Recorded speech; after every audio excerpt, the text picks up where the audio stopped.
Hello and welcome back to part 4 of using the iPad with VoiceOver. In part 4, we're going to learn about the rotor. The rotor is a hidden dial that's on your iPad, available only when VoiceOver is on.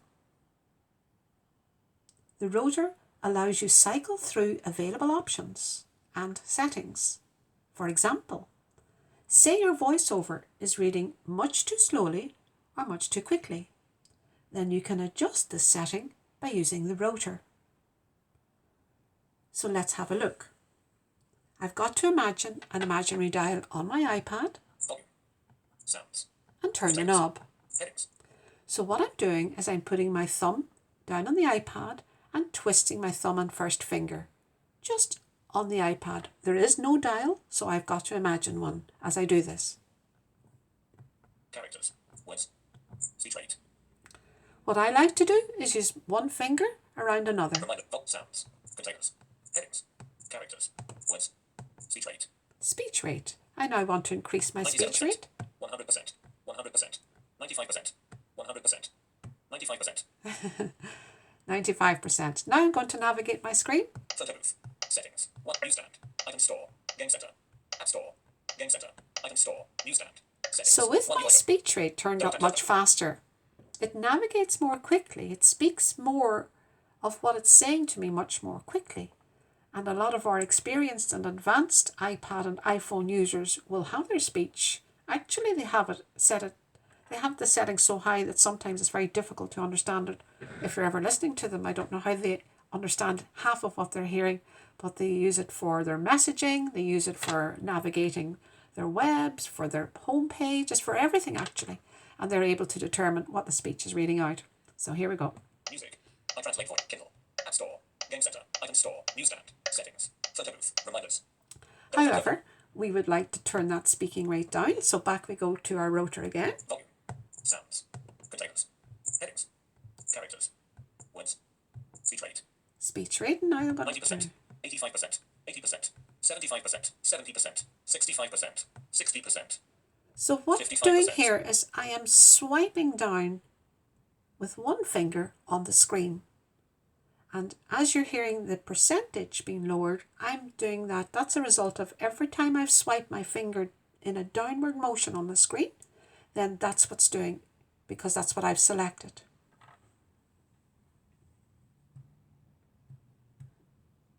Okay, so let's try it again. This time we'll try it to adjust the volume. Ready? Volume. So it's on volume, so let's turn it up. 35%, 35%, 35%. That's as far as it's going to go. Down we go. 25%, 15%, 10%, 5%, 1%. Up. 5%, 10%, 15%, 20%, 25%, 30%, 35%, 35%, 35%. So you can try these on your own iPad or your iPhone. Now, not all options are available on the rotor, and as you could see and hear there, as I was cycling and as I was turning the knob, the invisible knob on the screen, then options are read out to me. And those options, I can determine what's on the rotor options. In other words, I don't want a whole pile of options that I never use. And I do want the options that I do want to be able to use to navigate quickly through my devices. So you need to be able to change the options on your rotor. Now to get in and do this, then you have to scroll on your iPad first of all. Photo booth, settings, newsstand, settings. Settings, tap. Settings. And from settings you need to go to accessibility. Accessibility, button. Settings. And from accessibility you need to scroll down VoiceOver on button. And until you hear VoiceOver on button, and we double tap to select. Settings. VoiceOver on. Once Double tap to toggle setting. Okay, so now we should be able to access the rotor settings. So you can see here I've got the rotor settings further down. So let's go from left to right for the swipe until we hear rotor. VoiceOver speak. Tap once to select an item. Double tap to activate the selected item. Swipe 3 fingers to scroll. VoiceOver practice. Speaking rate. Heading. Speaking rate. 55%. Speak hits. On. Use pitch change. On. Use sound effects. On.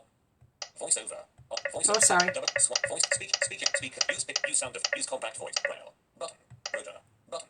Rotor, button. Now, I will double tap to select. Settings. Heading. And so here are, just let me move this a little bit so that you can see. Okay, so on the right hand side here, guys, here are the rotor settings. Selected. Characters. Characters. Reorder characters. Selected. Words.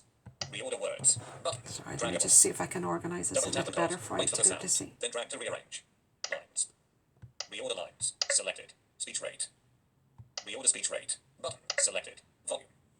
So these are all the options that I can have. Anything with a little selected, announced, or a little tick beside it means it's already available to me in my rotor options.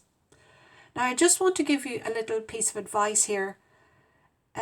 For those of you that are working with computers and are aware of subtext or sub-menus, and you know these menus are only available and different options are only available depending on what you're doing and the task that's involved, it's kind of the same with the rotor. So for example, if I'm on a screen and there's nothing there for there's no text box for me to enter fields, then a lot of my rotor typing options are not available.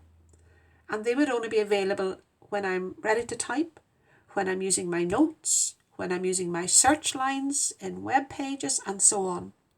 So they don't turn up in the rotor, you know, if they're not available at that particular moment. So you might think, gosh, I've just added tables. But then you're somewhere where there's no tables option available and therefore there's no tables option, available on the rotor options. So just to be aware of that. But if you have selected them, whenever they are available, they will be available as soon as you go through your dial on the rotor looking for them. You might wonder, why on earth am I learning about the rotor?